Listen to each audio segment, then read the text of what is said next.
Welcome to my A2 Media Studies evaluation. My media project challenges and uses the forms and conventions of real lifestyle magazines that I have analysed.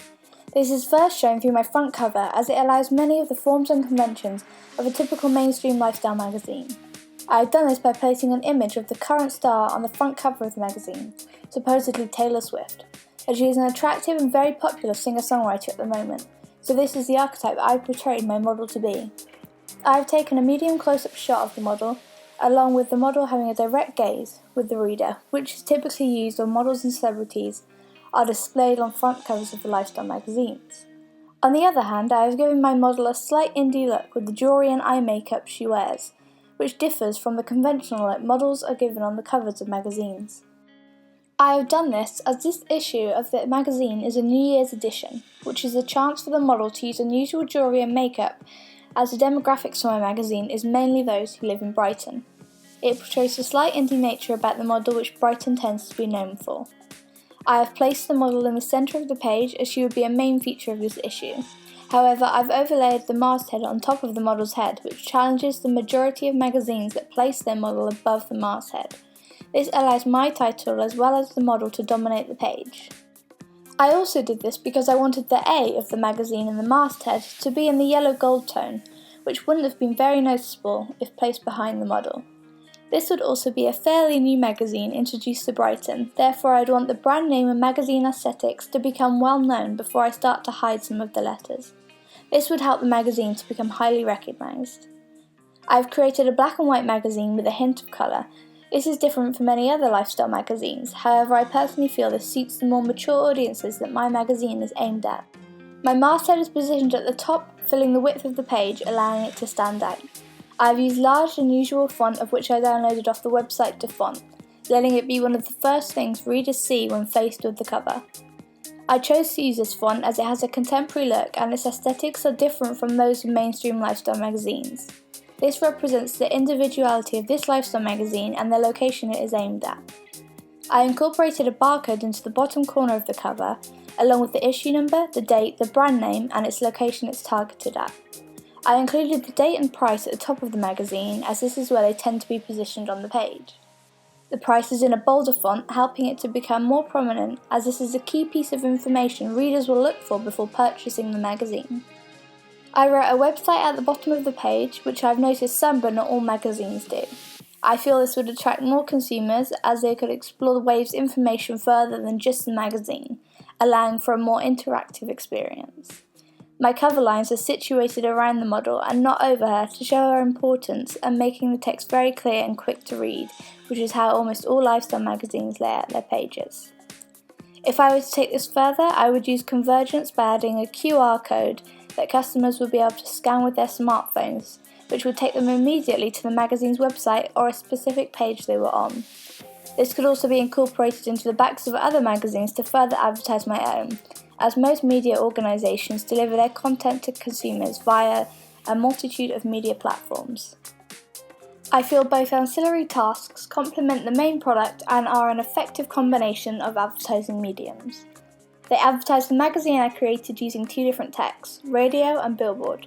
Both of these methods of advertising I believe reach the most people in the most time-efficient way, other than TV. From my audience feedback, I discovered that a lot of people listen to radio in the mornings in their cars. By playing the advertising at this time of day will ensure that the majority of people will most likely hear the advertisement, be persuaded by its context, and hopefully become a consumer of the product. Depending on the distance someone travels every day, they are more likely to come face to face with an advertising billboard. Repetition of seeing this visual medium will allow the product to become more memorable, and the viewer might even anticipate seeing it on their routine journey. If the viewer is then faced with this magazine in a shop, they might be enticed to purchase it as it's something they've become familiar with. I have used non-diegetic sound by incorporating music into the background of my radio advertisement.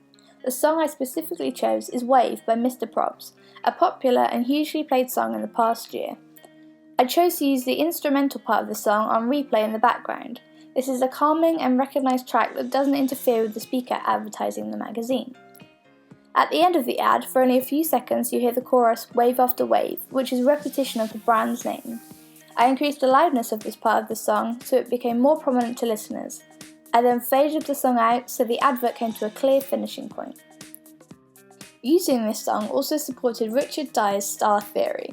This will hopefully make the advert memorable or spark a memory of this particular product when the audience hears the song again in the future. My audience feedback allowed me to create an understanding of what people wanted to receive from a magazine targeted at the Brighton area. This has helped to develop a final product and ancillary text that helped me to advertise this to the public. From this, I have learned that Brighton is filled with many young adults, therefore my magazine will be targeted at this demographic and older. In a survey, I asked how often they purchased a magazine, and the favoured answer I received was once a fortnight. I also asked their favourite way to consume a magazine, and printed copy came out on top at 45%. The genre of magazine that seemed to come out most popular from the survey I completed was a lifestyle magazine, which prompted me to produce a magazine of this style. I was also very happy that this genre of magazine was a favourite to the public, as I too am a fan of this genre of magazine, which made me even more excited about producing part of this magazine. From feedback, I discovered that people were most interested in a What's On magazine created for the Brighton area. People also said they wanted to receive dates and times for local events and how to improve your lifestyle. This allowed me to develop a magazine specifically catering for the needs of people who live or are interested in visiting Brighton. The majority of people I surveyed said that they would be happy to pay $2.99 for a magazine, so this is the price of my own magazine. I wouldn't raise the price any further as this could cause a decrease in readers. For my ancillary tasks, I chose to create a billboard and a radio ad. Before making these, I created a How Do Audiences Consume Media questionnaire, and the feedback I received showed that 100% of the people surveyed stated that they listened to the radio. This is great as it assures me that many people in Brighton will be aware of this product quickly. The majority of people I surveyed said that they listen to the radio in the morning, so this is definitely when it should be played to maximise the number of people who hear it. It will also be played at various other points in the day, as the results for when people listen to radio were fairly similar. I also asked about billboard advertisements in my survey and discovered that 70% see at least one billboard advertisement on their journeys, which makes billboard advertising another great and affordable way to promote my magazine. Media Technologies helped me to create my entire project, from completing research to drafts to my final pieces. I did almost everything digitally. Setting up a Google Sites page allowed me to present my research, planning drafts and final pieces in a clear and concise way.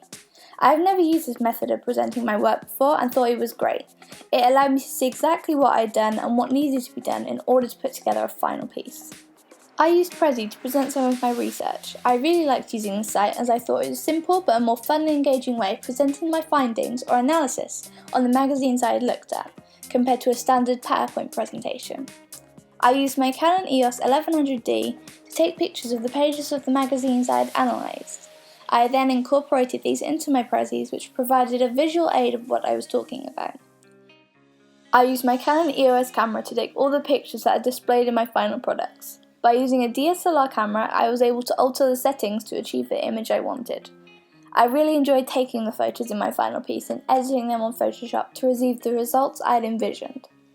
I used iPhoto to upload and store all my photos, making it quick and easy for me to access them while working.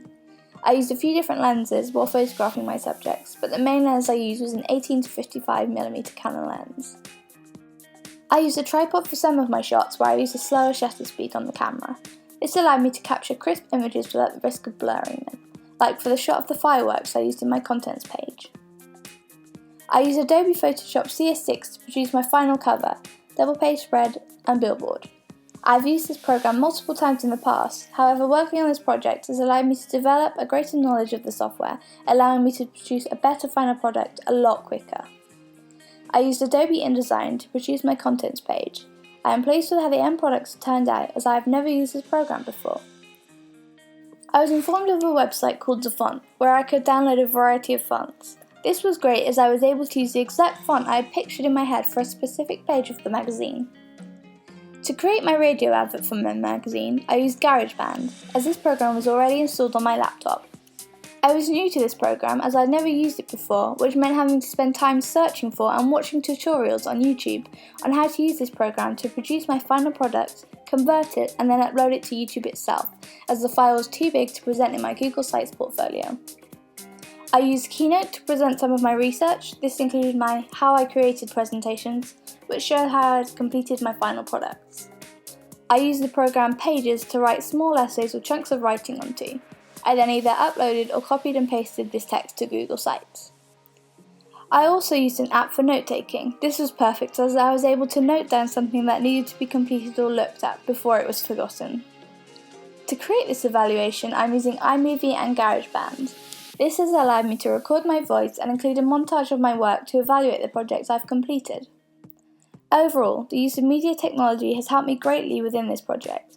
If not for it, I feel I would have taken considerably longer to research and complete the task. I also could not have produced a professional-looking product to the best of my abilities if it weren't for the digital programs we use today. Thank you very much for listening.